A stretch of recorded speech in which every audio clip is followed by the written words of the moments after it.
नमस्कार मित्रांनो, आपल्या चॅनलवर आपले स्वागत आहे. आजची बातमी खूपच गंभीर आणि धक्कादायक आहे. जगामध्ये तिसऱ्या महायुद्धाची चर्चा पुन्हा एकदा जोर धरत आहे. अनेक देश आपली मिलिटरी ताकद वाढवत आहेत.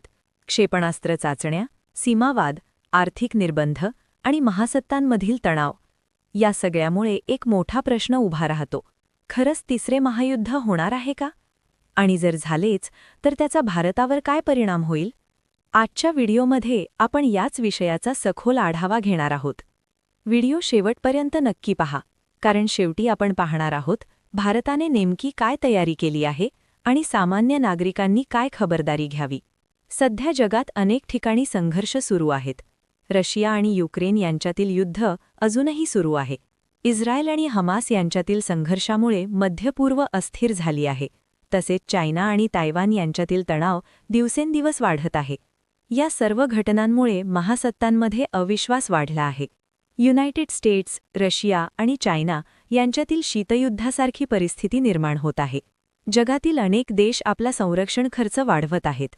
अणुवस्त्र चाचण्या, हायपरसॉनिक मिसाईल, ड्रोन वॉरफेअर हे सर्व आधुनिक युद्धाचे स्वरूप बदलत आहे. नॉर्थ कोरिया सातत्याने मिसाईल चाचण्या करत आहे. इराण आणि पाश्चिमात्य देशांमधील तणावही वाढत आहे. युद्ध जर झाले तर ते पारंपरिक नसेल, ते सायबर वॉर, आर्थिक निर्बंध आणि माहिती युद्धाच्या माध्यमातून होऊ शकते. भारताची भूमिका अत्यंत महत्त्वाची ठरणार आहे. इंडिया सध्या जगातील 5व्या क्रमांकाची अर्थव्यवस्था आहे. भारताने आपली संरक्षण क्षमता वाढवली आहे.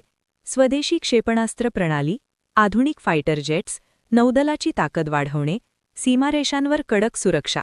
नरेंद्र मोदींनी वारंवार सांगितले आहे की भारत शांततेचा समर्थक आहे, पण देशाच्या सुरक्षेसाठी कोणतीही तडजोड करणार नाही. भारत दोन्ही बाजूंशी संतुलन राखण्याचा प्रयत्न करत आहे. रशियासोबत संरक्षण सहकार्य आणि युनायटेड स्टेट्ससोबत सामरिक भागीदारी. जर मोठे युद्ध झाले तर सर्वात आधी परिणाम होईल तो अर्थव्यवस्थेवर. पेट्रोल डिझेलचे दर वाढतील, शेअर बाजार कोसळू शकतो, आयात निर्यात थांबू शकते, महागाई प्रचंड वाढू शकते. युद्धामुळे जागतिक पुरवठा साखळी तुटेल. सामान्य माणसाच्या दैनंदिन जीवनावर मोठा परिणाम होईल.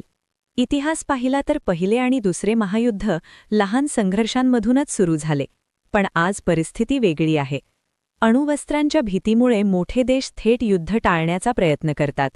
तज्ज्ञांच्या मते पूर्ण प्रमाणात जागतिक युद्ध होण्याची शक्यता कमी आहे, पण प्रादेशिक युद्धे वाढू शकतात. अफवांवर विश्वास ठेवू नका. अधिकृत बातम्या आणि सरकारी सूचनांवरच विश्वास ठेवा. आर्थिक नियोजन व्यवस्थित ठेवा. घाबरून निर्णय घेऊ नका.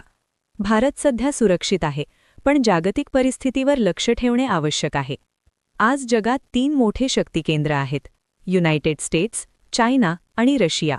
या तिन्ही देशांनी मागील काही वर्षात संरक्षण बजेट मोठ्या प्रमाणात वाढवले आहे. अमेरिका इंडो पॅसिफिकमध्ये आपली उपस्थिती वाढवत आहे. चीन तैवानभोवती नौदल आणि हवाई सराव करत आहे. रशिया युरोपमध्ये आपली लष्करी ताकद दाखवत आहे. हे केवळ सरावाची हालचाल आहे की मोठ्या संघर्षाची तयारी? पूर्वी युद्ध म्हणजे रणांगणावर सैन्य आणि टँक. आज युद्ध म्हणजे cyber attack, drone strike, satellite नियंत्रण, आर्थिक निर्बंध. उदाहरणार्थ, जर एखाद्या देशाच्या बँकिंग सिस्टीमवर सायबर हल्ला झाला तर एकही गोळी न चालवता देश ठप्प पडू शकतो. नॉर्थ कोरिया सायबर हल्ल्यांसाठी ओळखला जातो. इराण देखील ड्रोन टेक्नॉलॉजीमध्ये पुढे जात आहे. भविष्यातील युद्ध अवकाशात होऊ शकते. जर एखाद्या देशाने दुसऱ्या देशाचा सॅटेलाइट पाडला तर कम्युनिकेशन, GPS सेवा आणि इंटरनेट सेवा बंद पडू शकतात. चीन आणि युनायटेड स्टेट्स दोन्ही देशांनी अँटी सॅटेलाइट चाचण्या केल्या आहेत. याचा अर्थ युद्ध फक्त जमिनीवर नाही तर आकाशात आणि अवकाशातही होईल. इस्रायल हमास संघर्ष, रशिया युक्रेन युद्ध, चायना तैवान तणाव. हे सर्व संघर्ष जर एकमेकांशी जोडले गेले तर मोठे देश एकमेकांविरुद्ध उभे राहू शकतात. इतिहास सांगतो, लहान ठिणगी मोठ्या आगीचे कारण बनू शकते. युद्ध केवळ रणांगणावर नाही, अर्थव्यवस्थेतही असते. तेलावर निर्बंध, व्यापार थांबवणे, चलनाची घसरण. जर मध्यपूर्वेत मोठा संघर्ष झाला तर तेलाचे दर प्रचंड वाढतील. भारतासारख्या आयात निर्भर देशांवर त्याचा मोठा परिणाम होईल. इंडियाने नेहमीच रणनीतिक स्वायत्तता ही भूमिका घेतली आहे. भारत एकीकडे रशियाकडून संरक्षण उपकरणे घेतो, तर दुसरीकडे युनायटेड स्टेट्ससोबत सामरिक करार करतो. ही संतुलन नीती भारताला जागतिक स्तरावर मजबूत बनवते. भारताने स्वदेशी मिसाईल प्रणाली विकसित केली, नौदल बळकट केले, सीमारेषांवर इन्फ्रास्ट्रक्चर वाढवले. नरेंद्र मोदींनी आत्मनिर्भर भारत अंतर्गत संरक्षण उत्पादनावर भर दिला आहे. भारतातील संरक्षण उत्पादनात वाढ म्हणजे युद्धकाळात बाहेरच्या देशांवर कमी अवलंबित्व. जर जागतिक युद्ध झाले तर आयात निर्यात अडथळे, शेअर मार्केटमध्ये घसरण, रुपयाची कमजोरी, महागाई वाढ. पण भारताची मोठी अंतर्गत बाजारपेठ ही एक ताकद आहे. त्यामुळे पूर्ण कोसळण्याची शक्यता कमी असते. घाबरून वस्तू साठवू नका. विश्वसनीय बातम्यांवरच विश्वास ठेवा. आर्थिक नियोजन करा.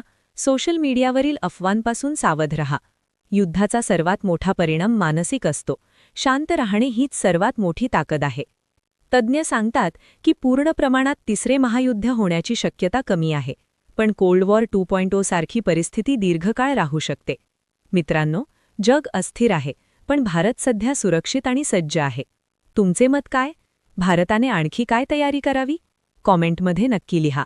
व्हिडिओ आवडला असेल तर लाईक करा, शेअर करा आणि सबस्क्राईब करा.